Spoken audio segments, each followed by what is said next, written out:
బులెటిన్లో మరో breaking news చూస్తున్నాం. ముంబై నటి వ్యవహారంపై పోలీసులు సీరియస్ గా ఫోకస్ పెట్టారు. అసిస్టెంట్ కమిషనర్ శ్రవంతి రాయన్ విచారణ అధికారిగా నియమించారు. విజయవాడ సిపి అయితే పోలీస్ అధికారుల పాత్ర ఉండటంతో లోతుగా దర్యాప్తు చేయాలని పోలీసు ఉన్నతాధికారులు భావిస్తున్నారు.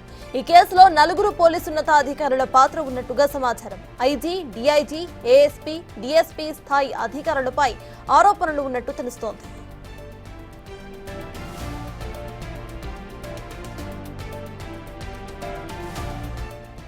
ముంబై నటిని ఆన్లైన్ ఫిర్యాదు ఇవ్వాలని విజయవాడ పోలీసులు ఆదేశించారు. దీంతో నటి ఇవాళ విజయవాడ సిపికి ఫిర్యాదు చేసే అవకాశం ఉందని తెలుస్తోంది. దీంతో ఆమె ఫిర్యాదుపై ఉత్కంఠ కొనసాగుతోంది. ఆమె ఫిర్యాదులో ఎవరెవరి పేర్లు ప్రస్తావిస్తారు అనే దానిపై రాజకీయ వర్గాల్లో టెన్షన్ పొందలైంది.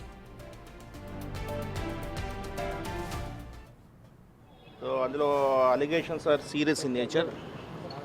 సో ఇదేమైనప్పటికీ కూడా కేస్ ఈజ్ అండర్ ఇన్వెస్టిగేషన్. యూఈలో కేసు ఉంది కాబట్టి ఖచ్చితంగా ఇన్వెస్టిగేషన్లో ఏం జరిగింది అనేది కూలంకషంగా చూసి మెరిట్స్ ప్రకారము కేసును ఫైనలైజ్ చేయడం జరుగుతుంది. అండ్ కొన్ని మీడియా కథనాల్లో there are serious allegations against senior IPS officers. So అది కూడా డీజీ గారితో డిస్కస్ చేసి, ఎందుకంటే సీనియర్ ఐపీఎస్ ఆఫీసర్స్ మీద అలిగేషన్స్ ఉన్నాయి కాబట్టి డీజీ గారితో డిస్కస్ చేసి ఎలా ముందుకు పోవాలనేది ఆలోచిస్తాం. లేదండి, అంటే ఇంతవరకు కూడా మనకు నేను నిన్న కూడా చెప్పాను. సో రిటర్న్గా మనకు ఎటువంటి కంప్లైంట్ కానీ ఏం రాలేదు. ఏదేమైనప్పటికీ కూడా కేస్ అండర్ ఇన్వెస్టిగేషన్ ఉంది కాబట్టి ఆ కేసుని క్షుణ్ణంగా ఇన్వెస్టిగేట్ చేయమని చెప్పడం జరిగింది. సో రిగార్డింగ్ అలిగేషన్స్ చెప్పాను కదా, అలిగేషన్స్ సంబంధించి డీజీపీ సార్తో మాట్లాడి విల్ టేక్ ఏ కాల్. ఎందుకంటే ఐపీఎస్ ఆఫీసర్స్ అందరి మీద అలిగేషన్స్ ఉన్నాయి కాబట్టి so we need to discuss with DGP sir and then will take a call. నేను అదే చెప్తున్నాను కదండి, ఇన్వెస్టిగేషన్లో ఉన్న కేసు పూర్వాపరాలు ఏదైతే ఉన్నాయో దాని మీద కేసు కొంత నచ్చింది. ఇంకా అండర్ ఇన్వెస్టిగేషన్లో ఉంది. సో అండర్ ఇన్వెస్టిగేషన్లో ఉంది కాబట్టి కేసు అండర్ ఇన్వెస్టిగేషన్ ఉంది కాబట్టి సో ఏం జరిగింది అసలు ఏంటి అనేది మరొకసారి అది క్షుణ్ణంగా దర్యాప్తు చేస్తున్నాము. ఈ కేసుకు సంబంధించిన పూర్తి అప్డేట్స్ మా ప్రతినిధి శివ అందిస్తారు. శివ, చెప్పండి, వాళ్ళ విక్టిమ్ ఎవరైతే ఉన్నారో తను కంప్లైంట్ ఇచ్చే అవకాశం ఉన్నట్టు తెలుస్తోంది. అఫీషియల్ కంప్లైంట్ ప్రెసెంట్ అప్డేట్స్ ఏంటి? ఏ టైంలో ఆ కంప్లైంట్ ఇచ్చే అవకాశం ఉందనుకోవచ్చు? సత్తాజ్ మొత్తం మీద చూసుకుంటే ముంబై నటి వ్యవహారంలో వైఎస్ఆర్సీపీ నేతలకి పోలీసులకి మెడకి ఉచ్చు తగిలేలా కనిపిస్తూ ఉంది. ఇప్పటికే ఈ కేసుకు సంబంధించి ఏపీ ప్రభుత్వం చాలా సీరియస్గా కూడా స్పందించింది. కొద్దిసేపు క్రితమే దీనిపై సమగ్రమైన విచారణకు ఆదేశిస్తూ ఏపీ సీఎం చంద్రబాబు ఆదేశాలు జారీ చేశారు.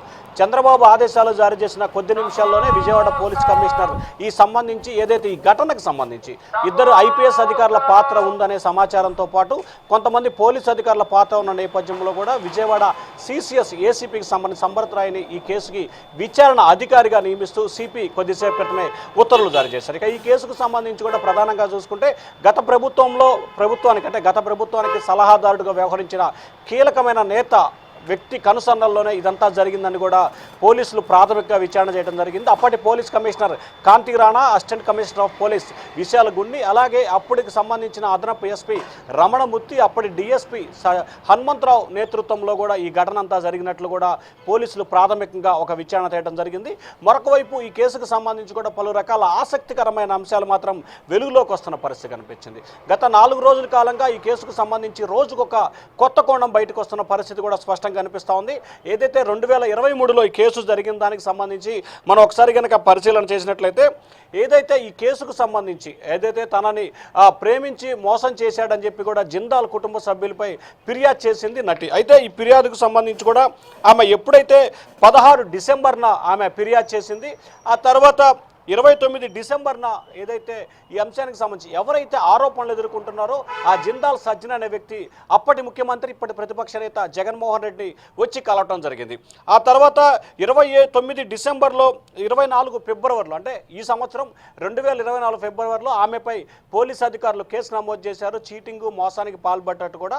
ఆ తర్వాత ఈ కేసుకు సంబంధించి కూడా 2024 అంటే అదే సంవత్సరానికి సంబంధించి ఫిబ్రవరిలో కూడా ఆమెను రిమాండ్కి పంపిస్తూ కూడా పోలీసులు నిర్ణయం తీసుకున్నారు. ఆమెపై పలు సెక్షన్ల కింద ఎఫ్ఐఆర్ కూడా నమోదు చేయడం జరిగింది.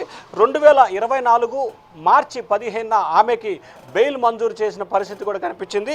ఆ బెయిల్ మంజూరైన తర్వాత 2024 16న ఏదైతే ఈమె బాంబేలో జిందాల్పై కేసు నమోదు చేసిందో ఆ కేసుని విత్డ్రా చేసుకుంటున్నట్లు కూడా పోలీసులకు ఆమె లేఖ రాయడం జరిగింది. వెంటనే పోలీసులు కూడా ఈ కేసుని క్లోజ్ చేస్తున్నట్లు కూడా నిర్ణయం తీసుకోవడం జరిగింది. అలాగే ఈమె అరెస్టుకి ముందు అరెస్ట్కి తర్వాత 2 సార్లు కూడా ఎవరైతే జిందాల్ ఉన్నారో ఆ కుటుంబ సభ్యులు అప్పటి ముఖ్యమంత్రి ఇప్పటి వైసీపీ అధినేత జగన్మోహన్ రెడ్డితో 2 సార్లు భేటీ అవ్వడం జరిగింది. అయితే ఈ కేసుకు సంబంధించి జగన్మోహన్ రెడ్డి నేతృత్వంలో జరిగిందా లేకపోతే అప్పటి సలహాదారుడి నేతృత్వంలో జరిగిందా ఈ అంశానికి సంబంధించి కూడా కోట్ల రూపాయలు చేతులు మారినట్లు కూడా పోలీసు అధికారులు ప్రాథమికంగా కూడా ఒక అంచనాకు రావడం జరిగింది. ఇప్పటికే కేసుకు సంబంధించి పలు కీలకమైన అంశాలని ఇటు డీజీపీకి అటు ముఖ్యమంత్రికి కూడా విజయవాడ పోలీసులు చేరవేశారు. విజయవాడ పోలీసులు ఇచ్చిన సమాచారం మేరకు మాత్రమే ముఖ్యమంత్రి చంద్రబాబు నాయుడు ఈ కేసుకు సంబంధించి ఒక ప్రత్యేక కమిటీ వేసి విచారణ చేపట్టాలని చెప్పి కూడా ఆదేశాలు జారీ చేశారు. ఎవరైతే బాధితురాలు ఉన్నారో ఆమెకు వద్ద నుంచి ఆన్లైన్లో ఫిర్యాదు తీసుకోవాలని చెప్పి ముఖ్యమంత్రి ఆదేశాలు జారీ చేశారు. కొద్దిసేపు క్రితమే విజయవాడ పోలీసుల నుంచి కూడా ఈ నటికి బాంబేలో ఉన్న నటికి పోలీసుల నుంచి సమాచారం వెళ్ళింది. మీరు ఏదైతే ఈ కేసుకు సంబంధించిందో దానికి సంబంధించి ఆన్లైన్లో ఫిర్యాదు చేయాలని చెప్పి కూడా చెప్పడం జరిగింది. ఆమె ఈరోజు సాయంత్రం కానీ రేపు ఉదయం కానీ ఆన్లైన్లో ఫిర్యాదు చేసే అవకాశాలు అయితే కనిపిస్తా ఉన్నాయి. సత్తాస్. Right, thank you Shiva.